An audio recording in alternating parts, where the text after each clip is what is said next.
امیر کائنات امام علی علیہ السلام فرماتے ہیں کہ جس نے اپنی زبان کو اپنے اوپر مسلط کر دیا، جس نے اپنی زبان کو اپنا امیر بنا لیا، تو اس نے اپنی شخصیت کو ذلیل کر دیا، اپنی شخصیت کی تحقیر کر دی۔ اس نے زبان کو اپنا امیر بنانا یعنی زبان کا کنٹرول ہماری عقل اور فکر سے خارج ہو جانا، یعنی جب بھی انسان بولتا ہے تو بغیر کسی فکر کے، بغیر کسی سوچ کے، بغیر کسی تدبیر کے بولتا ہے۔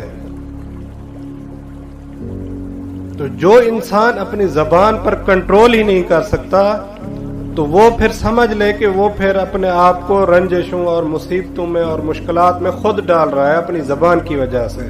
اسی زبان کی وجہ سے بندہ اپنی عزت بھی کما سکتا ہے، اسی زبان کی وجہ سے بندہ اپنی شخصیت کو برباد بھی کر سکتا ہے۔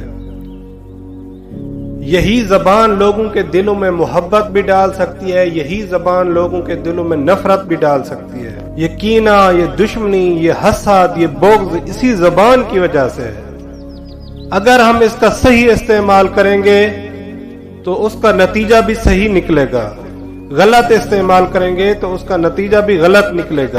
ایک اور حدیث میں مولا فرماتے ہیں کہ جو بہت زیادہ بولتا ہے وہ بہت زیادہ غلطیاں کرتا ہے۔ یہ غلطیاں پھر انسان کی شخصیت کو برباد کر دیتی ہیں، انسان کی شخصیت حقیر ہو جاتی ہے۔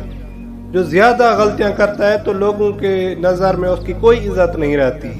آپ کبھی جا کر دیکھیں قبرستانوں میں تو بہت بڑے بڑے قبرستان بھرے ہوئے ہیں فقط اسی زبان کی غلطی کی وجہ سے۔ یعنی اپنی زبان کو کنٹرول میں رکھنا یعنی اس دنیا میں بھی کامیاب ہونا اور آخرت میں بھی کامیاب ہونا۔ مولا کے ان فرامین پر ہمیں عمل کرنے کی ضرورت ہے۔ یہ چھوٹے چھوٹے کلمات قصار، ان پر توجہ کرنے کی ضرورت ہے۔